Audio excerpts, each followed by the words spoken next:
Hey, what's going on YouTube? So I've had my truck for just over 4 years now, and believe it or not, I have not done a single oil change on it. Now, that doesn't mean I didn't do the oil change. When I bought the truck, it came with a couple of free oil changes. I just have not done one myself. The couple free oil changes were up, and then I got my alignment checked, and so since I had it, I went ahead and paid for an oil change then.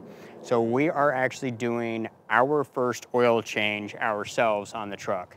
I also have to rotate the tires, but I already did a video on that, so I won't bore you with that. If you want, go ahead and go over and check that video out. I'll put a link up here. If you have questions on where to jack it up, I also did a video on that. Check out my Tacoma playlist to find those videos. So I'm going to rotate the tires real quick and then get into the oil change.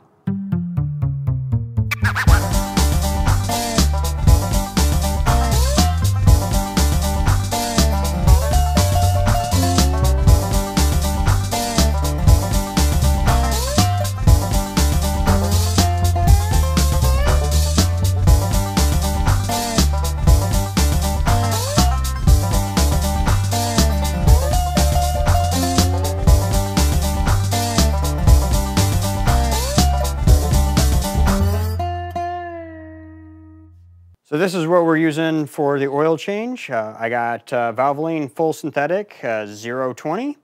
It takes 6.2 quarts. So I got 7 quarts here. I also got the filter cartridge, whatever you want to call it. It's not the typical screw-on type filter, but comes with this piece here, which I think is for draining the housing, a couple of O-rings, and then the filter itself. So like I said, I've not done this before, but it shouldn't be difficult. I also bought an oil filter wrench, but I actually bought this right off the bat when I bought the truck, and this is the first time we'll be using this. It says Motive Tools, Motive X Tools, I think, something like that. If you want, I can see if I can find a link to this, and I'll put it in the description if you want it. I just bought it off from Amazon. Looks like it's made out of aluminum, and that's what we're using for the oil change today. First things first, we got to remove the skid plate. And unfortunately for me, they're 2 different sizes.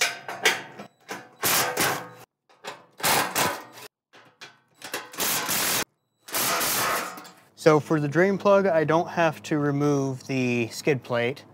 There's a cutout that I can get to it. It's a 15mm socket or a bolt, whatever you want to. It takes a 15mm socket. I had to remove the front half of the skid plate to get to the oil filter.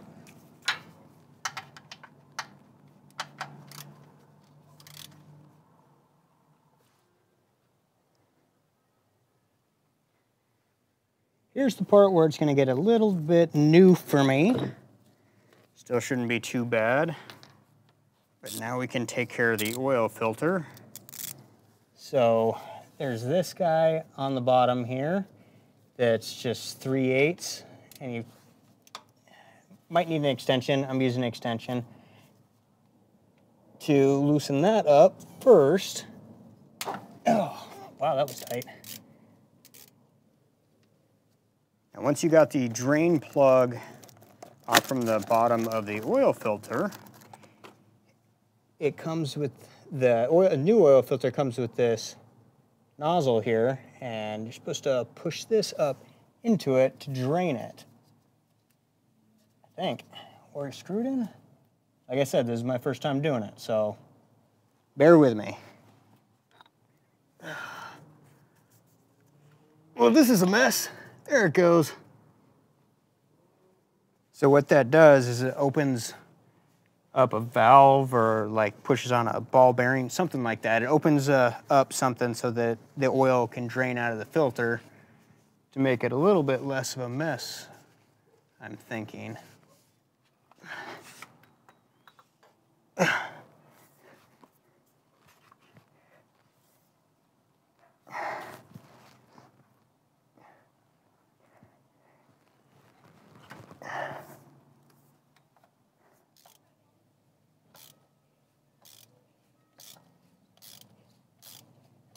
Now, correct me if I'm wrong, I don't think that this was supposed to be that tight.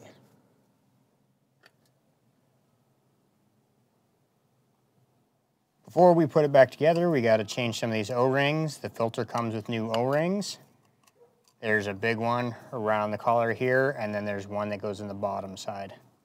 I'm not sponsored by Valvoline. They did not provide this to me. I just like Valvoline. Use some of the new oil, just lube up the new O-ring, and then we put it back on to the collar here. And we'll do the same thing for the small one.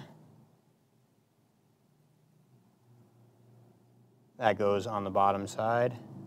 Hopefully that's in focus. Goes on the bottom side in here. And then the drain plug goes back into it. And it does not look like the filter cartridge matters which way is up or down.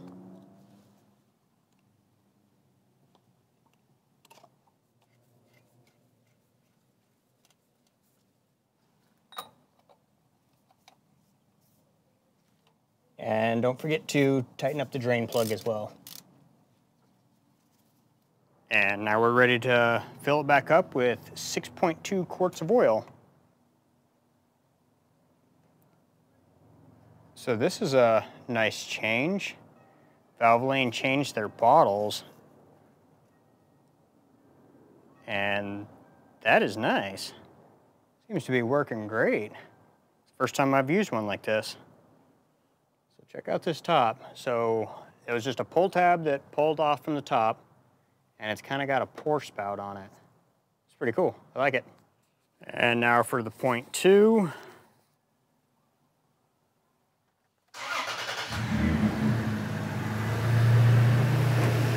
And we also got to give it time to run to make sure that there's no oil leaks. So if anybody has experience with a TRD Pro style skid plate that has that access cover, can you leave a comment in the comment section below? I'm curious to see if that works well and don't have to remove that whole skid plate. Granted, it's a small piece, so it's just a front piece. It's not the end of the world, but I'm wondering if it's easier. So if you could, if anybody has any experience, leave a comment below.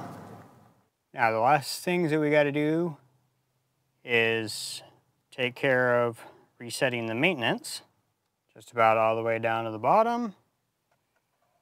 We find maintenance reset. Keeps going back to the door and the charging system. Hit OK. Maintenance reset complete. And now come over here.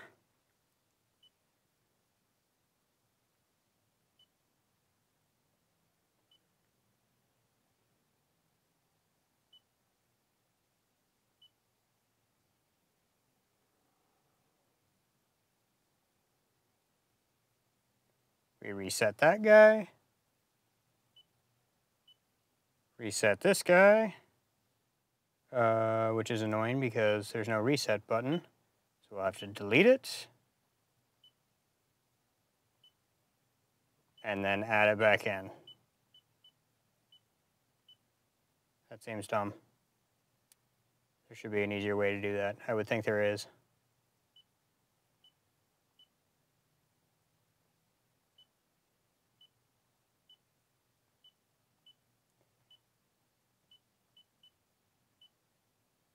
Now I do it by miles and not a date.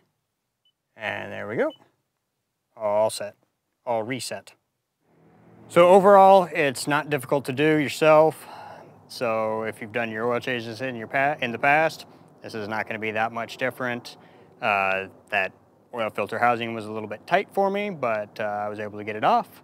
And again, if you want to check out the tire rotations and where to jack up your Tacoma, go ahead and check out my Tacoma playlist, and we'll catch you on the next one. See ya.